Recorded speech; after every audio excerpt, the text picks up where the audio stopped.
Hello everyone, this is Assistant Professor Simrais, and now today we will discuss about business economics. Topic is law of demand, types of demand, concept of marketing definition, perfect or imperfect competition. Now, first of all, we will discuss about law of demand. So, what is law of demand? These are the factors shifting enter the demand curve, not just of the movement along it.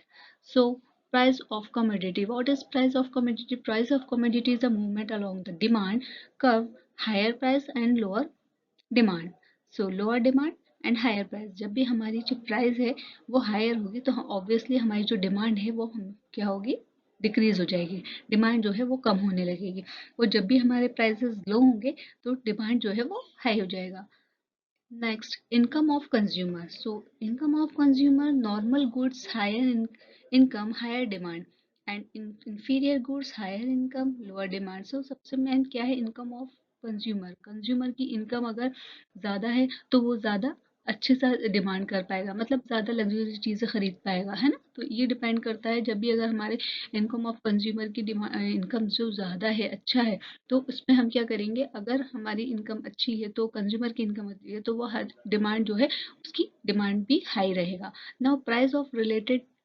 goods so price of related goods is substitutes tea and coffee the इसमें हम ले सकते हैं complementary example तो अगर अगर जैसे हमारे पास टी है तो हम इसका सब्सटीट्यूट निकाल के अगर टी के प्राइस जो है वो ज़्यादा हो गए हैं तो हम इसके लिए सब्सटीट्यूट ढूंढ सकते हैं कि इसी से रिलेटेड हम जो कम प्राइसेस में चीज़ें हैं हम वो उसके यूज़ कर सकते हैं तो हम इसमें अगर हम कॉफ़ी का यूज़ भी कर सकते हैं consumer taste and preference so what is consumer taste and preference in a product become fashionable और higher preferred demand and increase so जब तब भी डिमांड जो है वो टेस्ट जो है कंज्यूमर का वो टेस्ट जो है हमारे अकॉर्डिंग होना चाहिए उसका टेस्ट जो है रनिंग में होना चाहिए एंड बिकम फैशनेबल होना चाहिए है ना तो फैशनेबल होगा तो क्या होगा हाई रहेगा और डिमांड जो है वो डिमांड जो है इंक्रीज रहेगी now exceptions of future price exceptions में क्या है हम फ्यूचर के प्राइसेस को ऐसे एक्सपेक्ट कर सकते हैं कि आगे जाके प्राइसेस क्या हो सकते हैं ना price rise in the future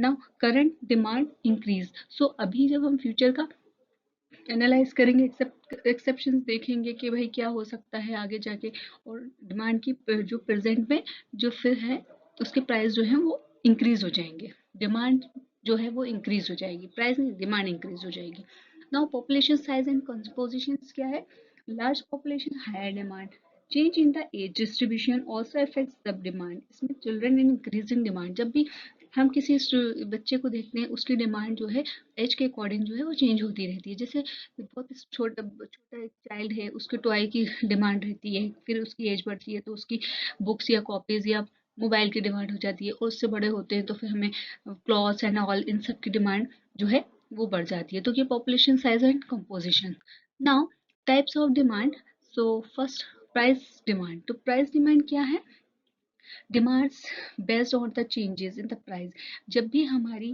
price जो है वो डिक्रीज होगा तो डिमांड हमारी ऑब्वियसली इंक्रीज ही होगी now when price increase demand decrease income demand what is income demand so income demands of good changes according to the income of consumer and higher income higher demand lower income and lower demand how to change consumer income अब consumer की जो income है वो कैसे change affect करती है वो quantity demand of a product for a product के लिए जो चेंज हो जाती है डिमांड नाउ क्रॉस डिमांड क्या है how the change in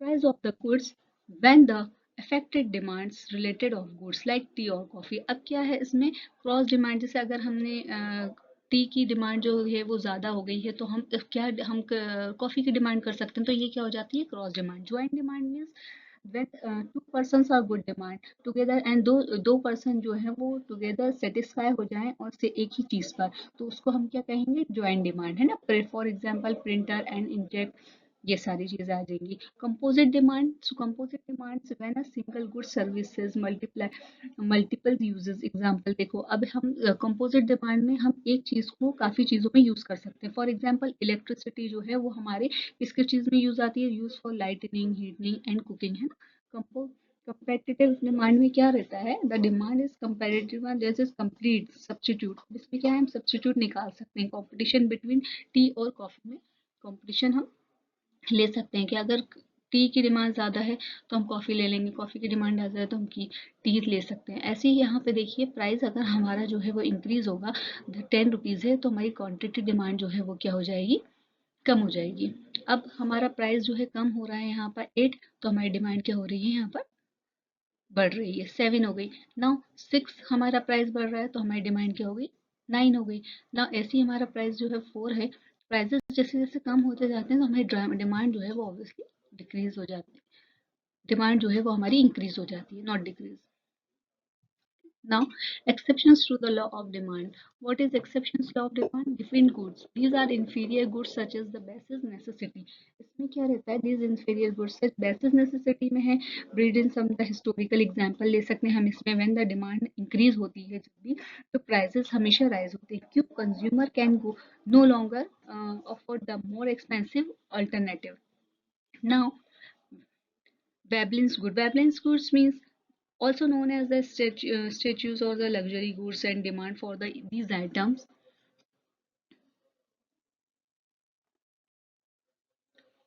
increase with the prices and due to the expensive like designer watch and luxury। इसमें क्या है, अगर हमारे पास लग्जरी चीज़ें हैं तो हम उसके अकॉर्डिंग एक्सेप्ट मतलब हमारी जो एक्सपेक्टेशंस है वो बढ़ती जाती है। जब भी अगर हमारे पास पैसा ज़्यादा है तो हमारी जो डिमांड जो है वो और ज़्यादा से ज़्यादा बढ़ जाएगी। अगर हमारे पास हमारी इनकम बहुत अच्छी हो रही है, आगे जाके हमें सैलरी इंक्रीज हो रही है तो हमारे उसके अकॉर्डिंग हमारी जो है एक्सपेक्टेशंस भी वो जो है बढ़ जाती हैं और हम उसके अकॉर्डिंग अपनी लाइफ लाइफ है लेविश लाइफ जीना चाहते हैं ना।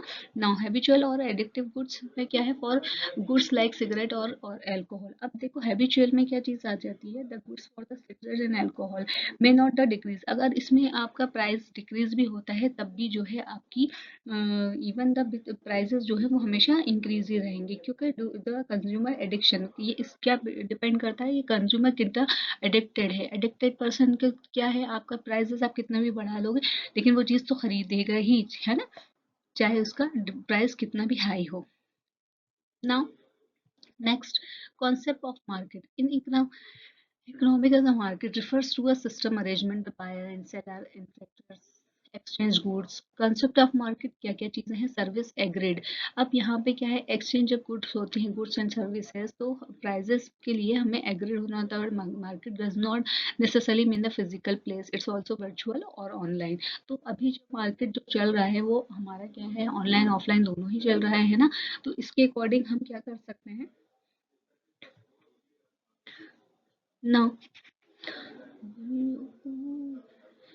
definition, according to the definition of market and the area where the buyer seller are the close and the contract and others the price stay in the uniform। So modern views of marketing included buyer and seller as the influencer the prices of the product। so वही है कि अगर product हमारे उसका बढ़ता है, price बढ़ता है तो हम आगे जाके इसको क्या कर सकते हैं, कितना प्राइस हम जो है वो बढ़ा सकते हैं या कम कर सकते हैं। टाइप ऑफ मार्केट क्या होता है, local, national and international market है। लोकल और नेशनल और इंटरनेशनल मार्केट में क्या आ जाएगा, सबसे पहले अगर हम देखते हैं तो लोकल मार्केट में हम कर सकते हैं, लोकल मार्केट में हम ले सकते हैं product are the sold in the local area, for example vegetable market है ना। और इंटरनेशनल मार्केट में हम अगर चाहें तो ये ले सकते हैं कि इंटरनेशनल मार्केट में जैसे हमारा सप्लाई होता है कोको कोला, पेप्सी एंड ये हमारा सोल्ड पे डिपेंड करता है, मतलब आउट ऑफ कंट्री में हम यूज़ कर सकते हैं। परफेक्ट और इम्परफेक्ट मार्केट में क्या है, तो परफेक्ट और इम्परफेक्ट मार्केट में हम ले सकते हैं, परफेक्ट मार्केट है large number of buyer and seller, no single buyer और सेलर। परफेक्ट मार्केट में क्या है, इसमें सिंगल बायर और सेलर नहीं रहता है ना। नो सिंगल बायर और seller can be affected market price quantity sold. और इम्परफेक्ट मार्केट में क्या है कि सिंगल और बायर और सेलर रहते हैं।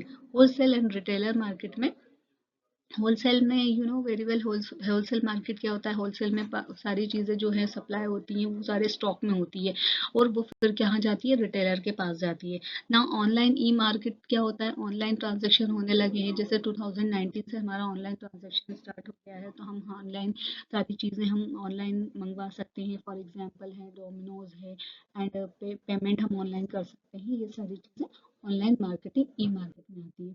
फंक्शन ऑफ मार्केट में है facilitates exchange of goods and services. Functions है ना, determine prices. Functions of goods में हम जो है प्राइजेस, फैसिलिटेट एक्सचेंज, काफ़ी चीज़ें जो है हम उसमें एक्सचेंज कर सकते हैं। And provide information demand and supply, provide information about demand and supply. हम क्या है, मार्केट के अकॉर्डिंग जो है इंफॉर्मेशन ले सकते हैं कि हमारी डिमांड जो है वो बढ़ रही है या कम हो रही है। तो डिमांड के अकॉर्डिंग ही हम जो है वो सप्लाई पे डिपेंड करता है कि कितना सप्लाई होगा। Now promote competition and efficiency. क्या है कंपटीशन और एफिशिएंसी इसमें? सबसे पहले क्या है, हमें कंपटीशन होगा तो क्या है, जैसे मार्केट है उसमें बहुत सारी शॉप्स एक साथ खुली हुई हैं एक ही मार्केट की, तो उसमें कौन सबसे ज़्यादा अच्छा अपने आप को प्रमोट कर सकता है, मतलब अपने आप को कौन अच्छा बेटर बेस्ट दिखा सकता है, तो उसी का बिजनेस जो है वो सबसे ज़्यादा रन होगा।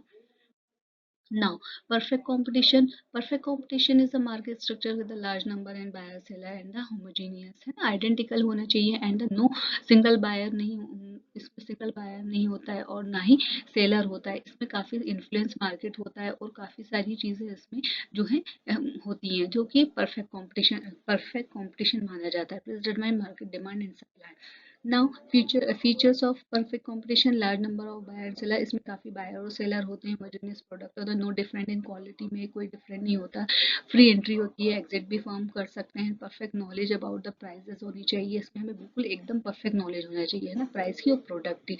और perfect mobility factor of production, हर चीज़ की नॉलेज होना चाहिए, कहाँ से कौन सा प्रोडक्ट बन रहा है, हर चीज़ की हमें इसमें प्रॉपर नॉलेज होनी चाहिए। नाउ इम्परफेक्ट मार्केट में क्या है, imperfect market is the situation when we condition perfect competition is not a field. अब इसमें क्या है, कम से कम जो इम्परफेक्ट मार्केट क्या होता है, जब इसमें बायर और सेलर बहुत कम होते हैं, प्रोडक्शन जो है डिफरेंशिएट होता है, एंड प्राइस मार्केट जो है वो प्राइस मेकर जो होते हैं वो कम होते हैं या ज़्यादा हो जाते हैं। इम्परफेक्ट नॉलेज में क्या होता है, जिस चीज़ की हमें नॉलेज नहीं होती वो हमारा बिजनेस जो है प्रॉपर रन नहीं हो पाता। टाइप्स मेथड ऑफ प्राइसिंग में cost based pricing, pricing on the cost plus profit, demand based on pricing में क्या है, price based on the consumer demand, competition based pricing में price based on revival prices.